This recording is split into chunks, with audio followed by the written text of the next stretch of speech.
That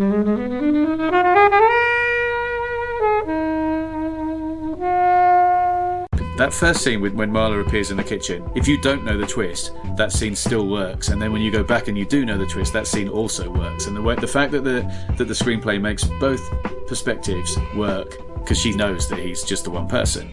And so the fact that her responses work both sides of the twist, it just completely blew my mind. I've always loved it for that alone. I went through a phase where I watched it like nearly every night for a month once. I think that the level that I've seen it is, it should seek some help for it. So yeah, it's the film that I've seen the most in my entire life. Hey everyone, our guests for Flixwatcher today are Amelie. Hello. Matthew. Hello. And Kobe. Hey. And I can't tell you the name of the film that we're going to review because it would break the first rule of the film that we're going to review.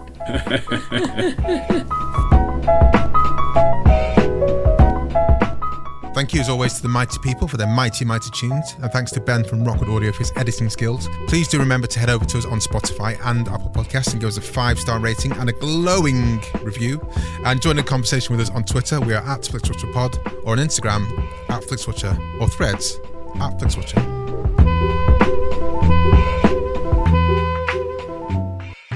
Hello film fans, our guests today are Amelie and Matthew. Over to you, please, Matthew, to say hello to our listeners and tell them a little bit more about who you are and what you do, please. Hello, listeners. I'm Matthew Turner. I'm a film critic and podcaster and sort of author. Amelie and I co-host the Fatal Attractions podcast with Leslie Thomas and Paul Costello. We've recorded our 99th episode. We're coming up to its 100th episode. We've been doing it since 2017, so we're in our 7th year, basically. And if you like erotic thrillers, boy, have we got a lot of erotic thriller episodes for you. So basically, as you're listening to this now, dear listener, Jasper, go to Fatal Chat Pod. They may or may not be on the 100th episode. So, it'll be interesting to find out. It'll be a surprise anyway. Yeah. So I think you should go there now. If it's not the 100th one, there's 99 It'll be others 99, to listen to. so it'll still be To go good. through. 99 to live through. And do you have a favourite?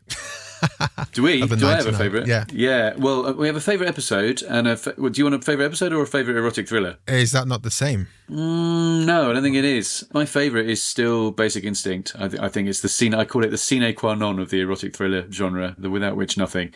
I just think it's flawless. Well, surely isn't that Fatal Attraction?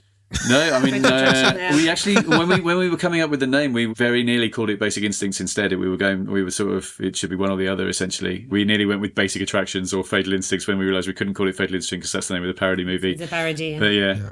No, I was going to say, I think if I was going to recommend a single episode of all the ones we've done, I would recommend the episode that we did on The Voyeurs, which is a erotic thriller with Sydney Sweeney. It's written and directed by Michael Mohan, and he came onto the podcast to discuss it with us. And basically he talked for an hour and a half about literally everything from like working with intimacy coordinators to casting to his research to his kind of own love of erotic thrillers, what drew him to the genre in the first place. And he was just such an incredible guest, and we've had him twice since. We put on a screening of the film at the Prince Charles recently, which was a huge thrill, and we did a Q&A with him afterwards over Skype for that, which was really great. And then he also came on our Gone Girl episode, so he's very much like a friend of the podcast, and we talk to him a lot on Instagram and stuff. We're really looking forward to his new Sydney Sweeney movie, the sort of Immaculate. Yeah, we're super excited about that. Amelie? Yeah, so I think Matt already introduced me. I don't work in the film industry, unfortunately, but I'm passionate about it. And yes, I've been on the podcast for 7 years now, Matt says. We're coming to the 100 episode. I've seen a lot of turds. A lot of bad films. Some great films too. So yeah, I love Basic Instinct as well. Like, we've covered Cruel Intentions, which is not really an erotic thriller, but it's one of my favorites. And I think my favorite actually is White Things. I love White Things. I love the twist. So, I love films with twists. Okay. Do you? Yes. So what's this film about? Has this got a twist in it? White Things. Of course. You mean no way? No, the film you've chosen for one. today. Does he have Does he have twist? Yes, he has twist. Yes. So. Well, let's talk about it. So you've chosen Fight Club. I will name it. So do you mind if I do the synopsis before I say why I chose it? It would make more sense if I did it that way. Sure. And the timer starts now. Okay, so it's about a main character who's never named. He's also known as the narrator on the cast list. And he works in a car company for which he investigates accidents to see if the car models need to be recalled. And he flies around the country, has a very mundane life and his IKEA furnished condo. And then suddenly he can't sleep anymore. So after a big bout of insomnia and doesn't know what to do, he decides to pretend he's critically sick and he goes to support groups and he cries with others and then he's able to sleep like a baby. But then he meets two crucial characters that are called Marla Singer and Tyler Durden, and they're going to completely change his perspective on life, on consumerism, on love, and yeah, that's it. Lovely. Is this anyone's first time watching Fight Club? No. No. I know it's one of. Is it your favourite film, Helen? Are you going to lean into that straight away? This is one of the big white whales, isn't it, for you for this podcast? Definitely, yeah. Are we going to go to Amelie why you picked it? I was expecting a bit. Yeah, no, it's fine though. So basically, I don't know if it's Helen's favourite film, but it is my favourite film of all time. So before Fight Club, I was an avid watcher of loads of films. So during my teenage years, in the 90s, I watched so many films. It was, once I heard Mark Kermode saying that when you were a teenager and when you had that kind of formative years, of like learning about cinema and everything, they will probably be your favorite decade. So for him, it was the 70s. For me, it's the 90s. So I think that, in terms of like character development, drama, auteur, that kind of thing, for me was the best period. But when I saw Fight Club in the cinema, it was like the biggest cinematographic slap I've ever had.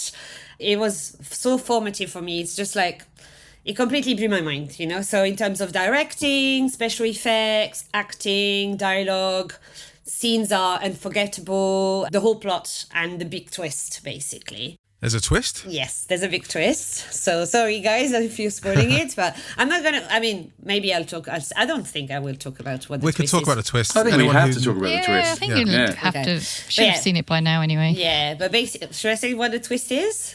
Now? No, we don't have to talk about it right now, but we're still talking about why you... Yeah, so the twist is like the big twist of the film. It's like my favorite of all time. I think it's also because some of other twists that are very famous, like Usual Suspects or Scream or something, got ruined for me because I used to... Oh, really? Yeah, I used to go to a drawing class and we had like a video rental store opposite. So I would always bring like the videotape that I would rent to the thing. And the guy was like, this is Kaiser Soze, pointing to the person. I was like, fuck's sake. Or like, these are the killers in Scream, The video people said this. The video people gave No, the people at the drawing class. Oh, the drawing class. So they were like, this is Kaiser Soze. These are the killers. Yes. So two things got ruined for me. But for me, like Fight Club is like the biggest twist of all time. And then, so I didn't see it coming just maybe 4 or 5 minutes before, when we start understanding a bit more what's going. I knew someone that found out within 20 minutes. He knew what the twist was. Very smart. Very boring. Yeah, very boring. But not necessarily boring, but it's just that's how they put it. Yeah, but I like that, afterwards, loads of films and series are paying homage to... did we even say it was Fight Club, the film? Or we didn't even mention that? Okay. But yeah, like Mr. Robot or that kind of thing. So I think it's... obviously I'm going to say the rewatchable score later, but I think it's incredibly rewatchable. I watched it probably 15 times. When I was at university, I did film analysis module and I analysed the scene where he's punching himself in his boss's office. So I had to watch it even more, this scene. But every time I watch it, I discover new details, new clues, that foreshadow the big twist. So, and I love the dynamic with Marla Singer.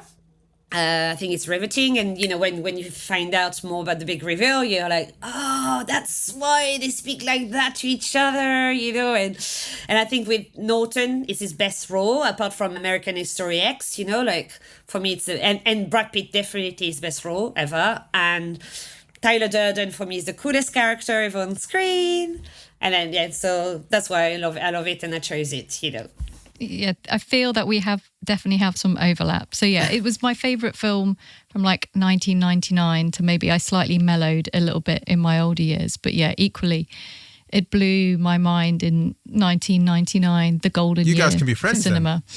We should say... Well, we are just say one of the... Amelie's been on before, and one of the films she brought on was La La Land, which Helen was not happy with. Yes. So...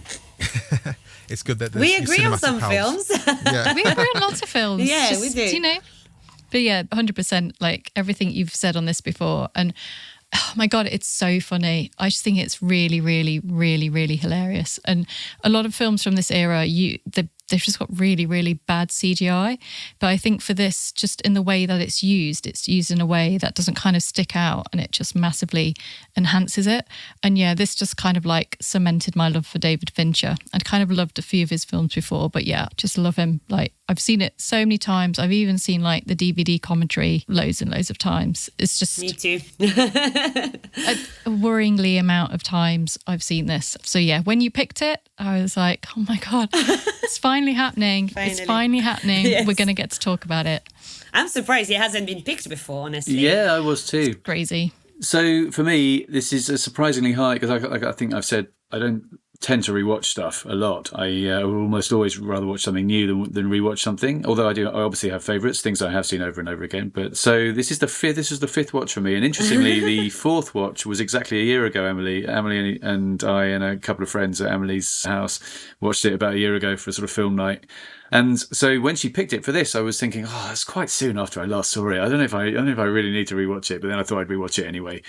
And I was really glad I did. Like you said, like you do get something out of it every time. And certainly just when you think you've seen every possible hint that he is Tyler Durden, there's another line or another little moment that either you didn't remember from last time or just kind of jumps out that much more this time.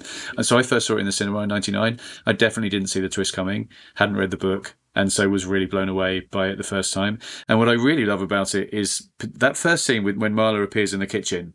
If you don't know the twist, that scene still works. And then when you go back and you do know the twist, that scene also works. And the fact that the screenplay makes both perspectives work in that sequence, either, whether because she thinks, obviously, she knows that he's just the one person.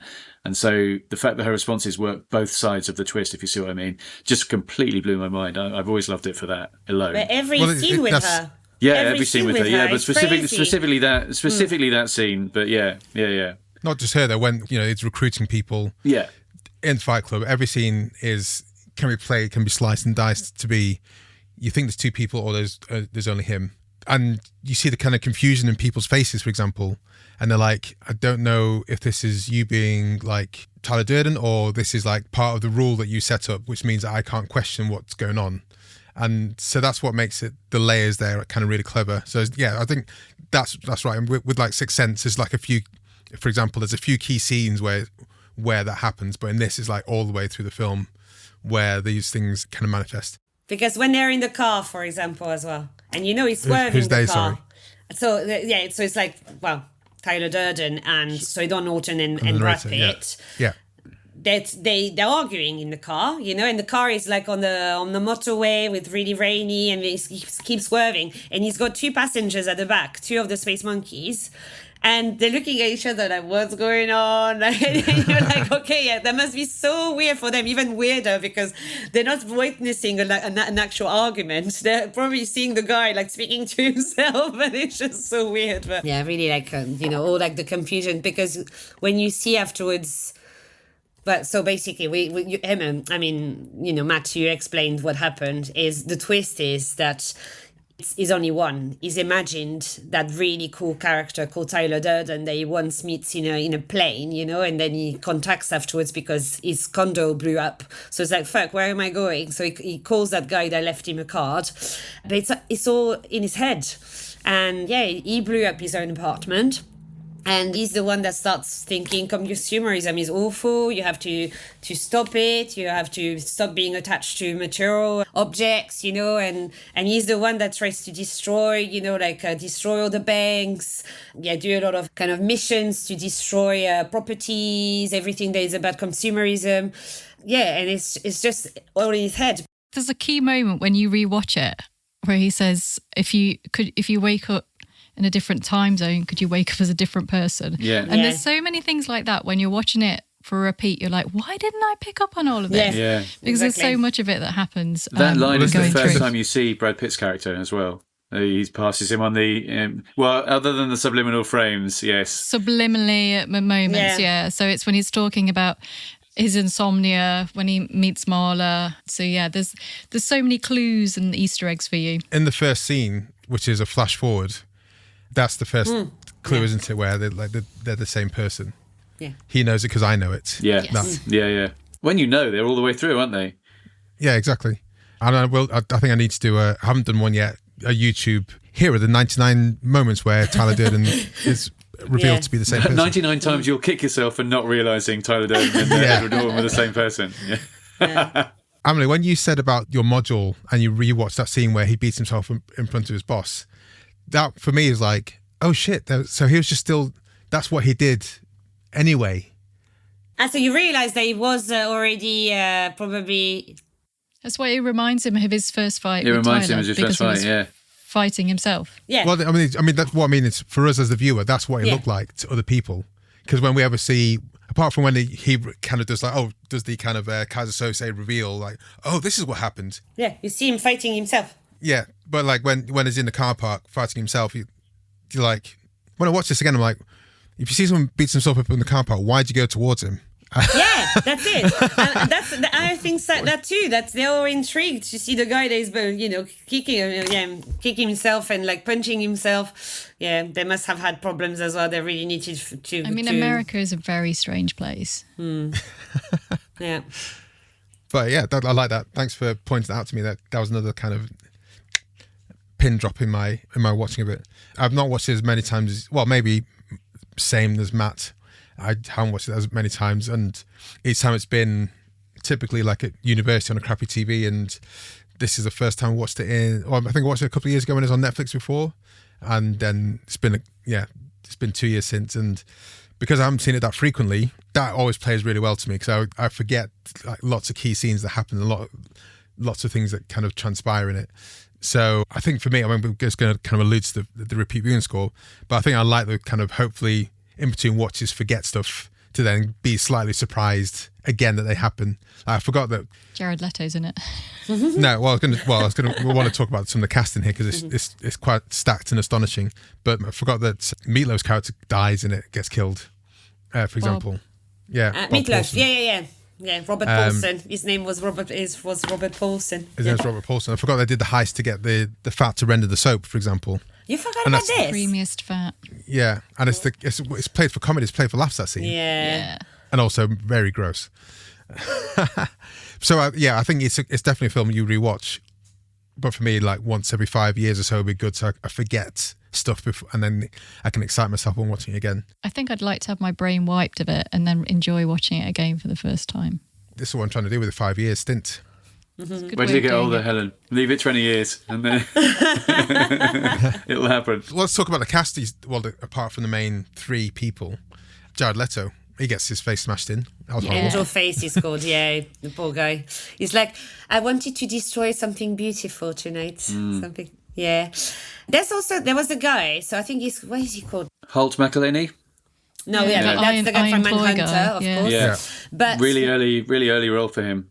Yeah. Because you see him standing around, as you say, one of the Space Monkeys earlier before. Because I wrote down Holt McElhenney, no lines, and then he has lines later on. He was cast for a specific character. we can talk about Zach Grenier as well, which is quite cool as well, like the boss of Edward Norton. So what other films has he been in? Because he's one of those people you're like, oh, that guy. He's that guy. In Yeah. so many films, but he's also in what's the name of that series? Yeah, he's in Devs. Oh, yeah. Yeah, but he's in so many films. He's in a lot of Ray Donovan. I mean, that's a series, but He's in Zodiac J. as well. Edgar. Yes, Zodiac, of course. I think he's quite a good collaborator with Fincher. Fincher, yeah. But let me find you the guy that I was thinking of. Yeah, Ian Bailey. Oh, he's in ER as well. He's in Buffy the Vampire Slayer. So for me, I knew him from that, But he's the guy that I think he works in the with the photocopier or something. Like he works in the company of Edward Norton, but he pushes he's a mailboy or something. But he's one of the Space Monkeys that turn up. He's The like one first of the one main at Space Monkeys, yeah. Yeah, the first one that wants to get Join hired. Project Mayhem. Exactly. okay. Join Project Sure. Mayhem and everything. When Project Mayhem started, and so the first guy, he stays there for 3 days, Yeah, ostensibly. that's him. That's Ian Bailey. And then Robert Paulson, aka Meatloaf, stands there, and Tyler Durden sends him away, walks back There he into the goes. house, but then Edward also says, no, it's okay, just stay here, 3 days you'll be in, kind of thing. I thought that was quite sweet and cute, Yeah. and it shows kind of the two sides of the same coin there. Or the same person. Yeah, exactly. Because that must have been weird. Again, that's like, see that from Robert Paulson's point of view. There's this guy saying, no, you're too fat, go away.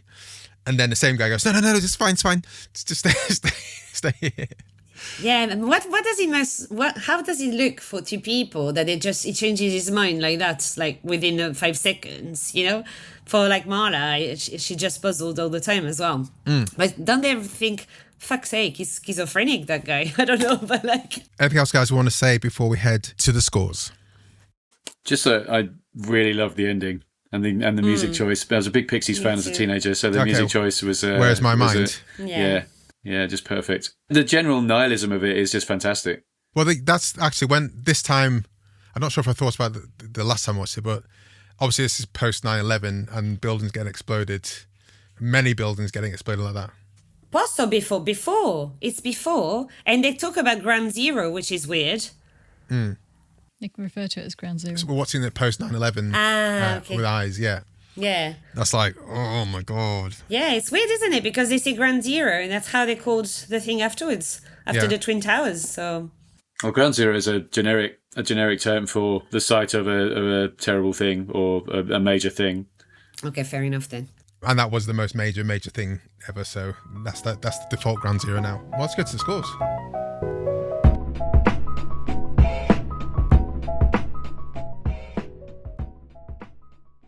I'm Sam Clements, host of the 90 Minutes or Less Film Festival, another podcast in the Stripped Media family, a podcast that celebrates movies under 90 minutes long. Each episode, I'm joined by a special guest who selects a movie to join our prestigious lineup. Past guests have included fellow Stripped Media family members Martin and Sam from Song by Song, and Kobe from Flixwatcher, and Dave from The Wire Stripped. Search for us now on the app you're currently listening to this podcast, or join us at 90minfilmfest.com. Welcome to the Flixwatcher scores. They're always out of 5. You can have decimal places if you wish. And we'll start with you, please, Amelie, with your recommendability. Okay, so I always think that recommendability, you can't really have 5 because you always have to take into account what the viewer is. So for me, obviously I love it. So if it was with anyone that is similar to me, and I recommend it to everyone, honestly, but I would say that if someone prefers rom-coms or don't like violence or that kind of thing, I wouldn't necessarily recommend it. So I would give it a 4. But yeah, I've sung its Do you like praises violence? to everyone. Do you like twists? You've given some half scores, have you? So maybe 4.5. I would give it. You can have as many points as you want. It's 4.5, and then the little half is for those people that don't like violence, or But yeah, Matthew. Yeah, I mean exactly the same. It's a 5-star movie for me, but I think for that reason, there clearly some people don't like violence, don't like some of the content. So yes, I would go 4.5 as well. I think. Well, I'll lower it by half a star. Yeah, I'll go 4, but I do love it. You wouldn't make it into Project Mayhem. No, I wouldn't. Buckling to the masses. I'd be terrible in Project Mayhem. You'd be a terrible space monkey. I'd be a terrible space monkey. Yeah. Helen. So I would say this is a romantic drama. There is romance in it. There is... Yeah, but not the normal tensions. rom-com, not a light one. You're trying to skew their last choice with the 100th episode, Helen? It could be. There is romance in this. I mean, there's no way that I'm not going to give this anything less than a 5 because it's just, there is nothing like it. And it's just so funny. Like the line about Tyler farted on meringues. It's just so funny. And there's just so much fun going on. And I just think it came at a really, really great time. And yeah, I just love it. And everyone should watch it. Like, if you're like, I've never seen Fight Club. Like, what have you been doing with your life, with your entire life? It's really interesting to know that, to think that people haven't. There are people that haven't seen Fight Club. Yeah, there are people that don't know it exists. The twist. Yeah, yeah, they're lucky. I'm going to go for 4.2 because there's a lot of stuff in there to take. I think if you like films and you're happy to watch any film, then 100%. If you've not watched Fight Club, go, what the hell are you playing at? Go and watch it. But I think there are some things that are hard to take, especially I think with it in the kind of modern eyes, it's very bro-y. Some of the humour's like dark. Yeah, like super dark, and finishing like I say on buildings being exploded. So there's a lot of things which might pull people out of experience, and a lot of things which are, I don't want to say triggering, but are very, very kind of close to the bone. And I'm not even just talking about the fight scenes. Some of the fight scenes are brutal. Like with Angel Face gets destroyed, that's horrible. That's almost like a Gaspar Noé-esque. That's true. The fight with Lou as well. You don't Sorry? know where I've been. Yeah, that's great, that fight. The laughing is so good. Yeah, oh my God, yeah. So there'll be caveats, certainly. But 4.2, I think, is super strong for me for this kind of film. Repeat viewing score, I think it might pick up a few points here.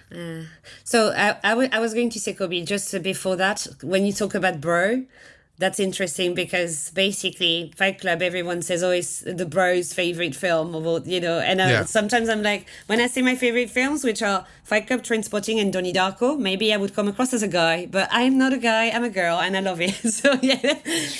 I think it's been, I'm not sure adopted, officially, but it's kind of hasn't been co-opted by the kind of incel-y people. Maybe, yeah. So I think that's, even though Tyler Durden stroke, the narrator stroke, Norton stroke Pitt is having sex with a woman, the incel kind of crew is co-opting it as their kind of film. Easily misinterpreted by that lot. Yeah, exactly. Sorry, Amelie, your score. Wait, sorry. So the repeat viewing score for me, 5. I mean, obviously, I told you, I think I stopped counting, but probably watched it more than 15 times. So for me, you know, it's the most rewatchable films of all time. Matt. Definitely 5 for me. Well, if you've never seen Fight Club, you cannot watch Fight Club without immediately wanting to watch it again, just because of the way the twist changes everything when you see it a second time. On that note, though, and talking about the bros thing that you just touched on, can I read out this quite short thing I found on Letterboxd because it really made me laugh? Sure. So I found something from an account called Gal Pacino on Letterboxd, which is this. It's got like 52,010 likes, so that's a lot of Letterboxd likes. Wow. First watch, Fight Club is the best movie ever made. Second watch, Fight Club is a deep commentary on the dangers of consumerism. Third watch, Fight Club is a disgusting cesspool of toxic masculinity and it's not as deep as its fanboys think it is. Fourth watch, Fight Club is a critique of toxic masculinity and it's deeper than its fanboys think it is. Fifth watch, Fight Club is the best satirical gay rom-com ever made. That's really good. It is really good. Yeah, solid 5 on rewatchability for me. Helen. Yeah, no surprise here. It's a 5. I've probably seen like the DVD commentary at least about 10 times. Really? Oh, wow. You've done better than me then. I went through a phase where I watched it like nearly every night for a month once. I think that the level that I've seen it is, I should seek some help for it. So yeah, it's the film that I've seen the most in my entire life, easily. Me too. Yeah. Yeah, I'm going to go for 5 because it's a film that you have to see again. Simple does. Would you stop at the second time, Kobe, or you would like to see it over and over again? No, you have to see it over and over again. Because, like I say, Matthew pulled out one scene about Marla and the narrator, but then because that's weaved all the way through, it's like, okay, there must be something I missed, and there is something you missed the next time you watch it, and it's infinitely rewatchable. But like I say, I'm not going to watch it that often because I like to forget bits to be kind of re-excited by watching bits again. Yeah. Small screen score. Amelie. So I gave it 5 because I don't think it suffers from being transferred on the smaller screen. You know, even in special effects, when you see at the beginning, you know, the opening credits, you see that it's actually from inside of Miss Mouse and straight to the gun or something. Like, it's not as if it's not like The Revenant or Dune, or, you know, you have to see the big spectacle on screen. It's more of a drama and a thriller. So I think that it translates very well on every kind of screens, basically, any kind of ratio. So 5. 5. Yeah, I watched this on an iPad just so I could answer this question with that in mind. And yes, it was fine on the iPad. So yes, solid 5. Helen. So Fight Club famously completely bombed at the cinema. Like, it did okay, and then no one went to see it. No one really understood it. At this time, I didn't have a cinema in my hometown, so I didn't get to see it at the cinema. And then suddenly, on rental VHS, and then particularly when the DVD came out, it just exploded. And I've only ever really seen it on the small screen, although I have since I saw it last year on the big screen because it came back to Picture Houses. They were doing a Brad Pitt season. So I've seen it on both the big screen and the small screen. And while I enjoyed watching it on the big screen, I think that kind of experience of having watched it so many times on the small screen means that I'm going to give it a 5 for small screen. I'm going to go for 4.4 for a very specific case. I'd like to have watched it first in the cinema with everyone else not knowing the twist. No one did. No one went to see it. Yeah, it was amazing. No, but what I mean is you've seen it. I did. What I mean saw is, it in the cinema without knowing the yeah, twist. I've seen the film as well twice at the cinema. That's what I mean. But Helen, you saw it when everyone who was there, you saw it like years after when most people knew the twist. Yeah. What I mean is I like to have been there like day one watching it when no one knew the twist to see like what happened. So like, did you go to the cinema? No, I didn't see it. I've only seen it on TV. So that's what I'm saying. I think in France it was much more popular than it was in the UK then, because in France loads of people saw it at the cinema. I think it's quite possible in the UK, but also that was a time, because I was at university then and it was all about just going out and hanging out with friends. It's more about, there's very few cinema trips when I was at uni. But we did then we were bundled together and bought what was like a big TV and we watched films all the time. So I think the first time I watched this was in my student house with my roommates, flatmates, housemates at the time. But I would have liked to have seen it in the cinema without knowing the twist and with everyone else not knowing the twist. But otherwise, it's good. It looks really good. I would like to see it in the cinema, actually. So yeah, 4.2. Engagement score, Amelie. So I gave it 5. I think it's riveting. You just want to know what's going on. You want to find out more about that club. You want to find out about more what they're going to get into, like the kind of scheming and, all the different scenes are so iconic when he puts, what is it, the glycerin or something like on his hand, like he starts, the lye. Yeah, so he starts burning the hand or even, I love the scene when he's trying to think of his totem animal, about the penguin and he's like, slide. The amount of time. That's one of the scenes I forget that happened. Is the penguin. Yeah. Where you'll find your power animal. And for me it's something that when I'm upset, for example, and I'm always like, think of the penguin, I'm like, slide. It's like, I love all those different scenes. So for me, you're just like completely enthralled into the film. So the engagement score is 5. Like it's brilliant. It's like, it never bored me even after 15 times. So 5. Matthew. Yeah, 5 for me as well. When I did the Sight and Sound poll of like greatest films, I realised writing that list that everything, what makes a film really great for me is a great script. But by great script, I mean a script with like really great dialogue, where like multiple lines of dialogue are kind of lines that you remember and just kind of give you pleasure in the reading of them. And this definitely has that for me. Like it's one of the best scripts of certainly the 90s. And so there's a great line of dialogue every kind of couple of seconds in this movie, pretty much. So for that alone, it gets 5 for me. Helen. So unsurprisingly, this is one of the most liked films on Netflix. And as I was scrolling through to Netflix, this was recommended to me because I enjoyed How to Blow Up a Pipeline. So that's knows my vibes. So yeah, it has to be a 5. There's so much detail in there. There's just so many little bits and so many like nuggety Easter eggs in there that I would recommend watching the DVD commentary as well, because it is so much fun and you get so much more kind of information about it and all those kind of like deep level things, how they did it and what kind of the pointers were and everything. And you can go really, really, really deep into it. But yeah, you have to follow it. Otherwise you'll be like, what? Yeah. I'm going to go for 5 as well.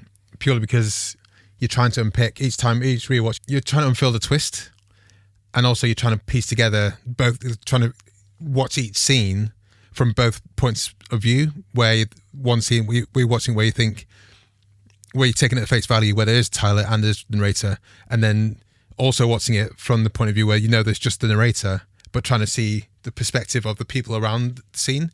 So, and that's like a really advanced, spectacular way to present the film. So when you watch this, you're fully into it because you have to be, and you're like on edge, energized when I watched it.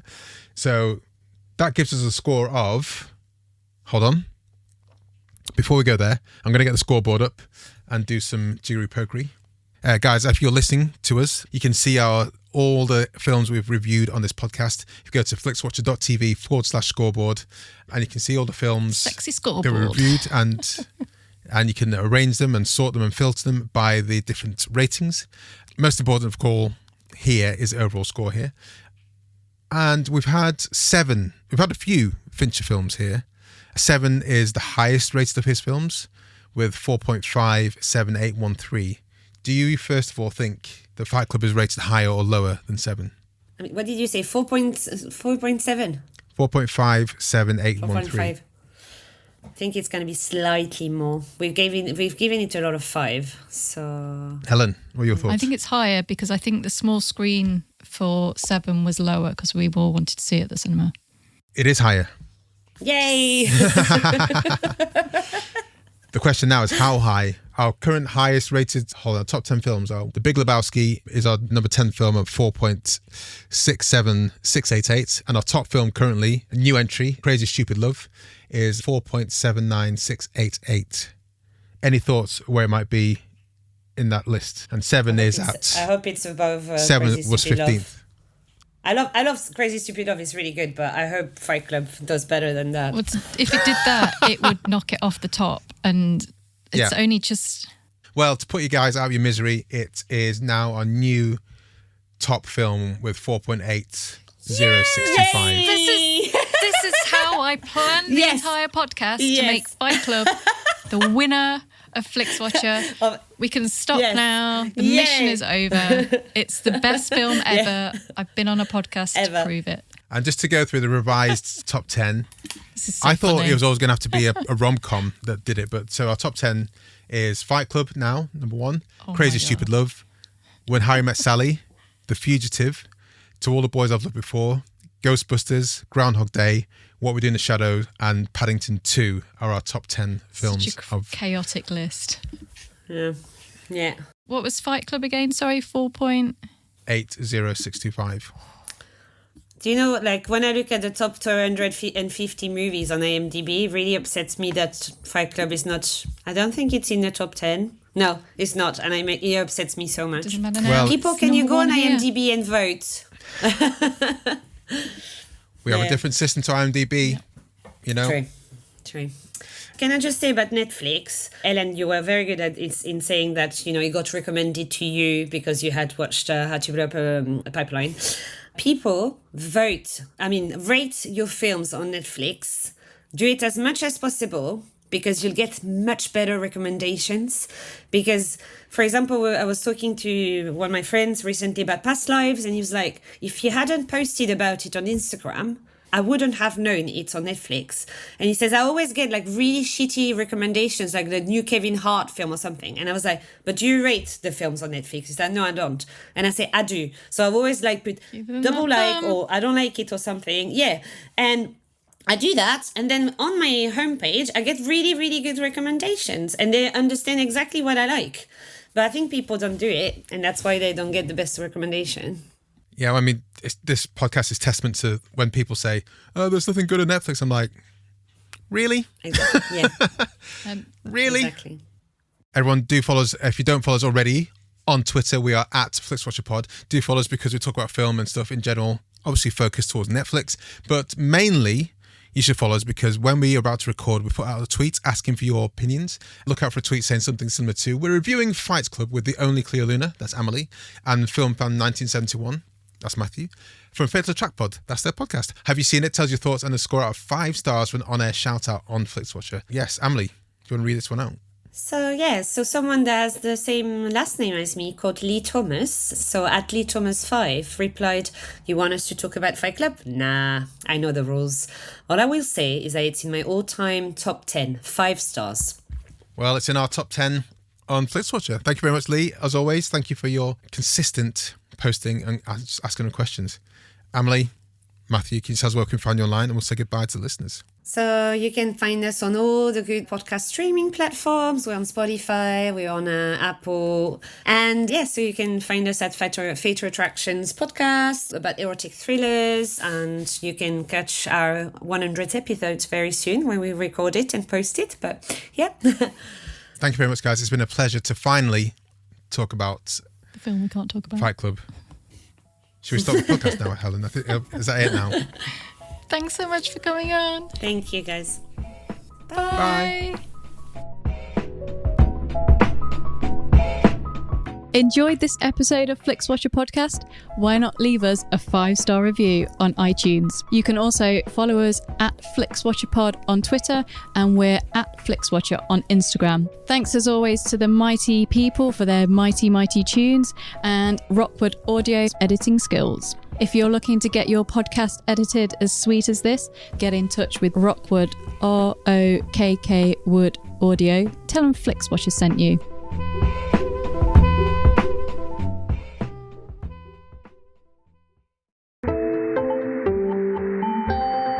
You just heard a Stripped Media production.